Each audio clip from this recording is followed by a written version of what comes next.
Well, thank you, worship team, and thank you for joining us online or in person. I just want you to know that whoever you are, wherever you come from, you are always welcome here at Santa Cruz Bible Church. And if you are joining us for the first time, well, you picked a great time. We are starting a brand new series called Fighting Forward. And I think that's a lot of what we've been doing nowadays. We've been trying to push through all the craziness that we've been through, trying to just kind of keep moving forward in all these kind of unusual times that we've been in. And you and I know that sometimes life really feels like a battle. There are situations that happen to us that cause struggle in our lives. There's no easy way out.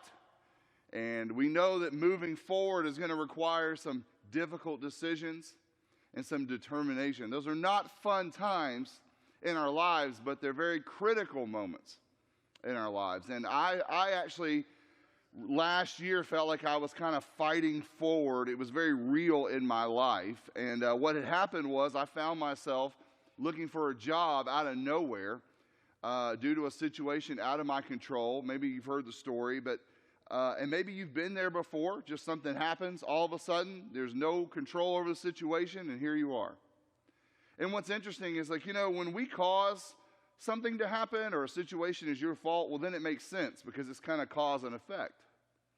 But when something happens to you that doesn't make any sense, it can be very disorienting. And I have found that sometimes the things that are harder to understand are also harder to go through.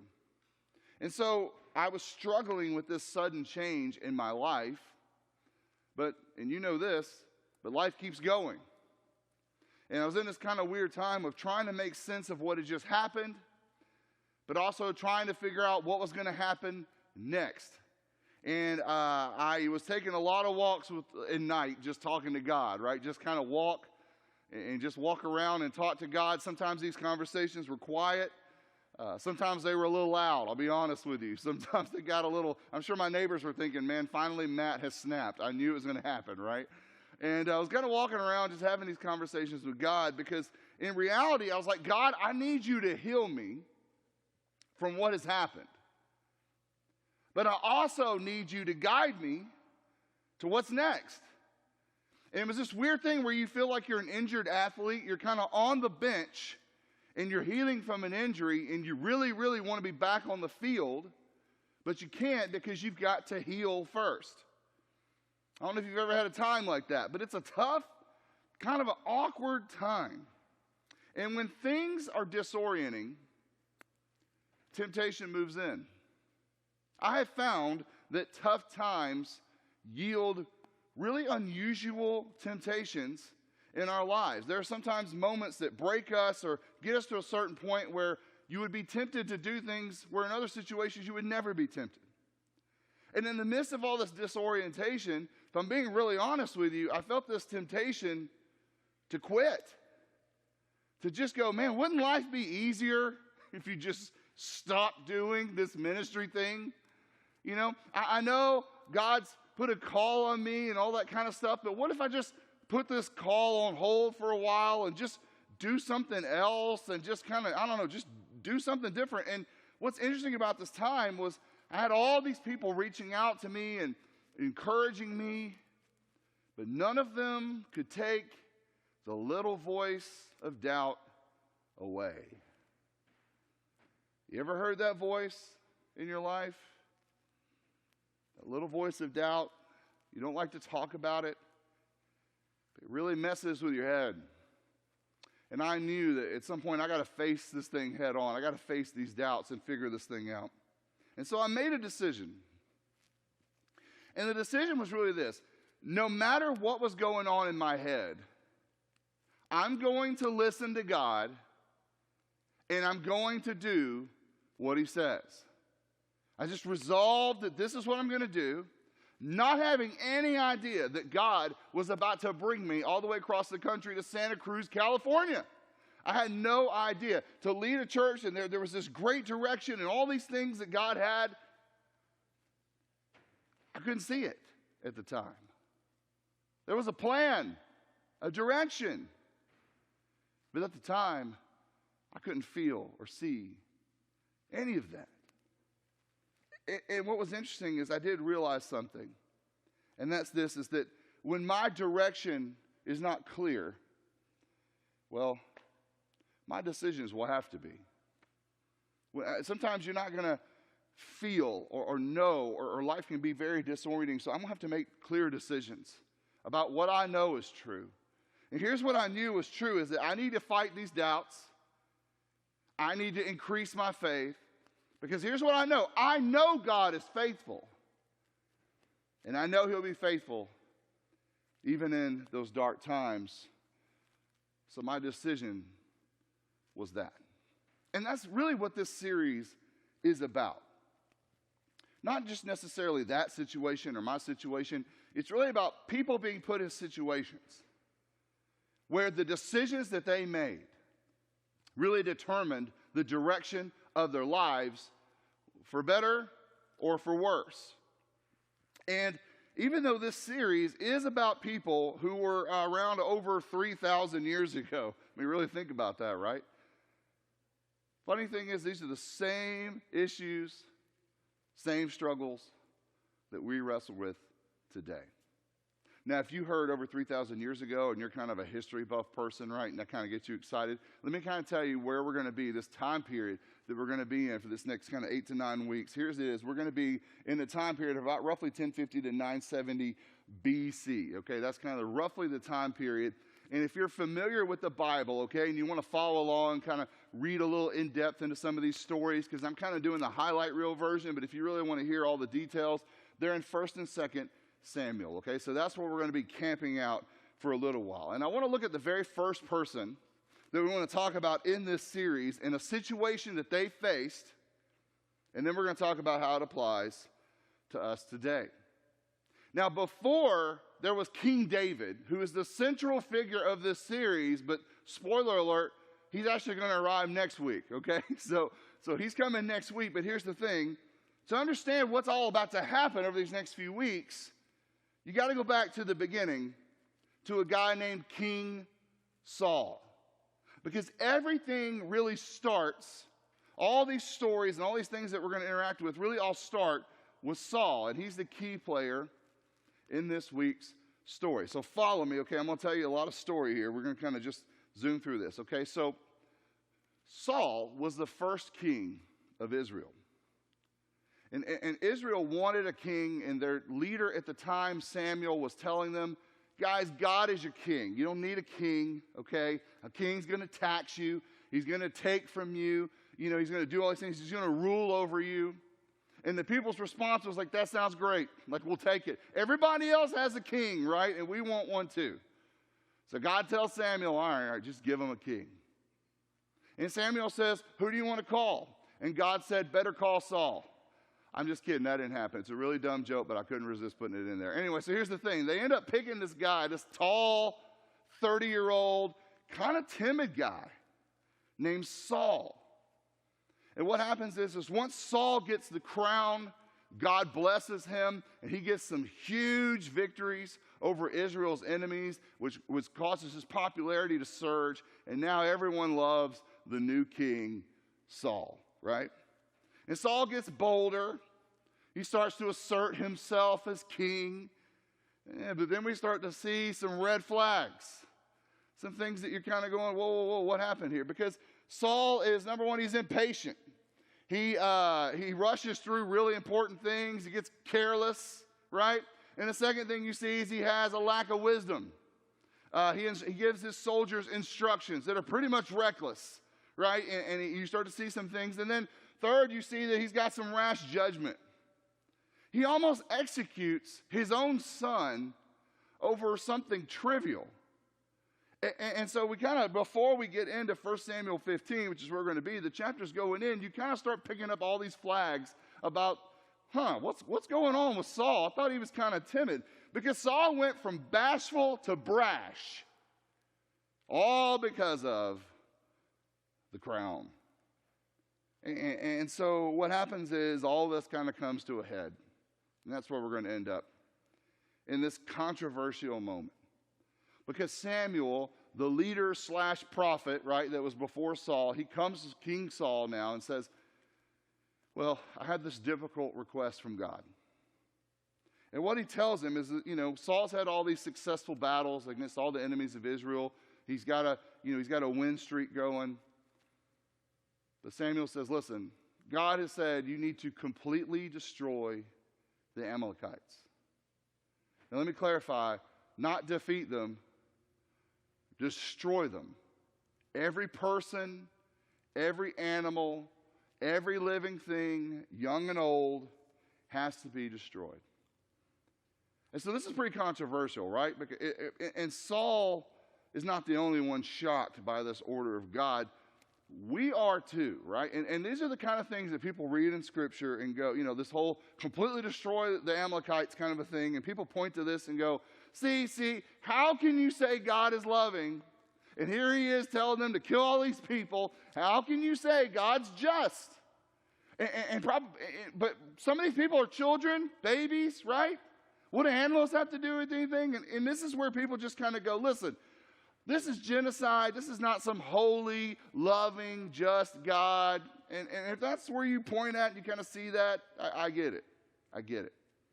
And while answering all of those questions would probably take up the rest of our time and beyond, let me just say this. It's something that I have to remember when I read stuff like this. Justice, sometimes at first glance, doesn't always look like justice. For example, if you see someone being punished and you don't know why they're being punished, it never looks good, does it?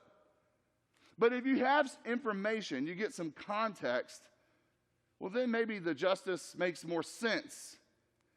The problem with a passage like this is we don't have a lot of information. We don't understand the context and why God would order something so severe. There are some clues. So the Amalekites were this long-time enemies of Israel all the way back from the Exodus days. They had a reputation of being two things, merciless and murderous.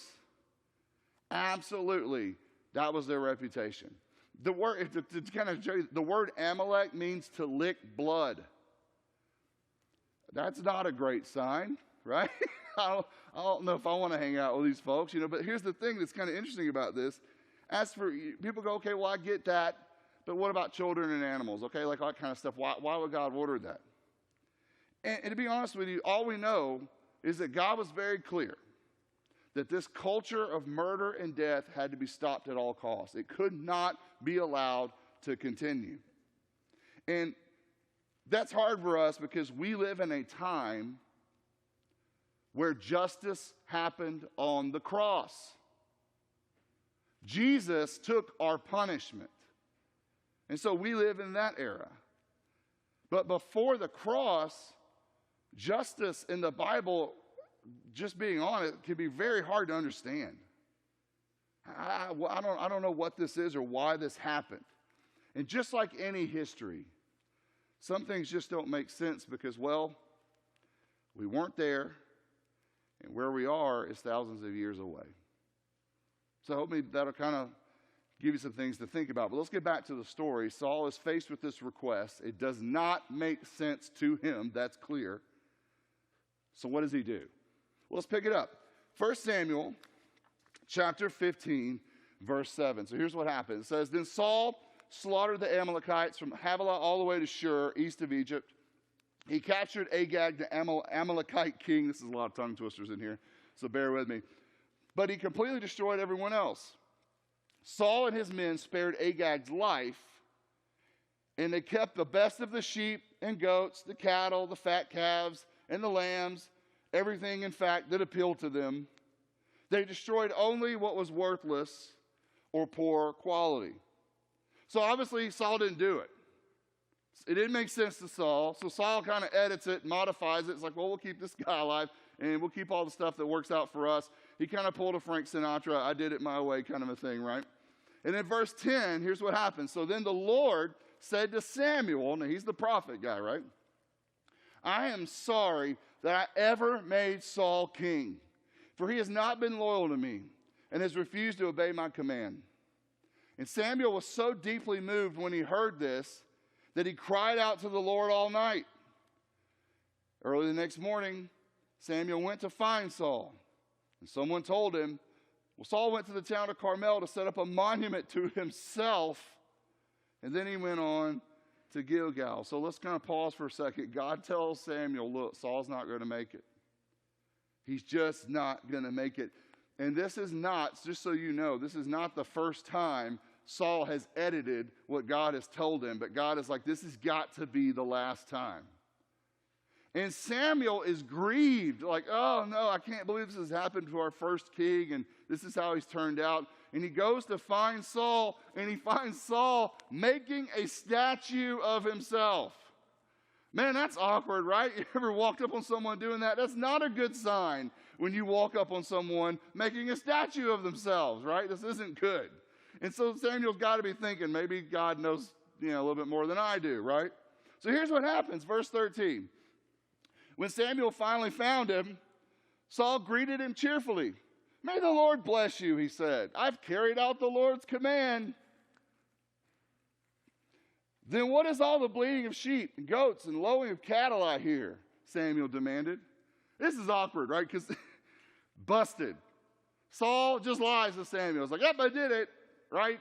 But the blatant lies get completely just kind of busted out by the bleating sheep, right? And Samuel's going like, listen, I'm hearing all these cattle. What is all this?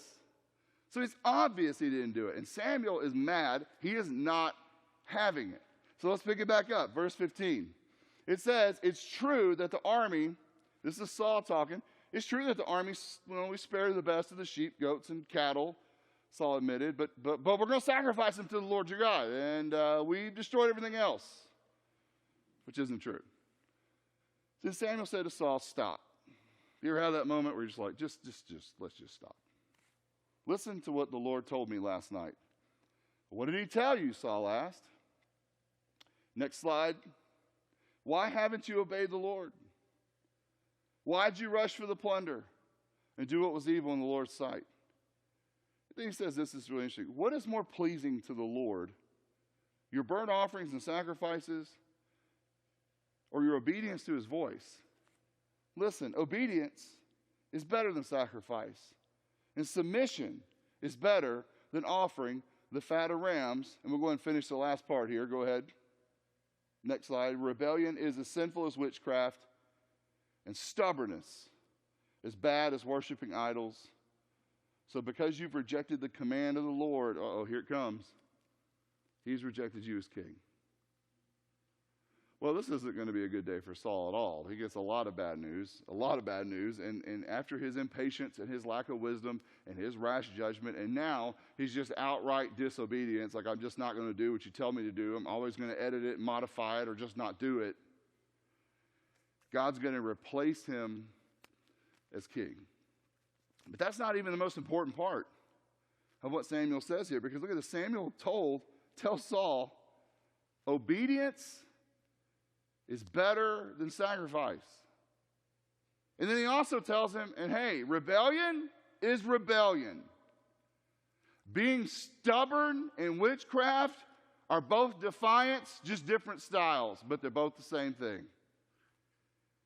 And it's just interesting because he's like, I'm sure you think you're doing good, but you're just doing bad and covering it up by trying to make it look good. He tells Saul this. Now, I just want you to pay attention to this. You can do all these things to honor God.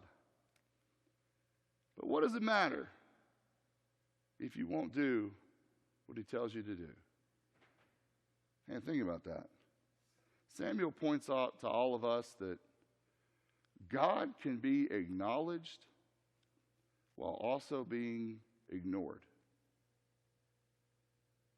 Think about that. Sometimes God tells us to do something. Sometimes he burdens our hearts. He speaks to us. And sometimes what God wants us to do doesn't make any sense. And it's uncomfortable. I'll give you a small example, okay? God tells you to buy this person coffee. I don't know this person. I'm uncomfortable. I don't want to do this. I mean, what if they read this the wrong way? What if they, I don't know, this is awkward. I don't want to do this, right? So you're kind of in this situation where God's prompting you and you're not real sure about it. So what do you do? Now, if you do it, it doesn't make sense, but it's an act of faith. If you don't do it, that makes total sense. But it's an act of unwillingness. Have you ever done something like this? You ever prayed something or just thought this like, God, I'll do it, but I have to understand it first. God, I'll do it, but I'm going to edit it a little bit. And see, trusting God means I don't have to edit it or understand it to do it. See, faith, when we talk about that word, faith is trusting God when nothing makes sense. And this happens in life, and then sometimes God just prompts it himself. He just tells you something, and it doesn't make sense. It makes you uncomfortable. I can't tell you how many times I've said, I don't get this. I'm uncomfortable.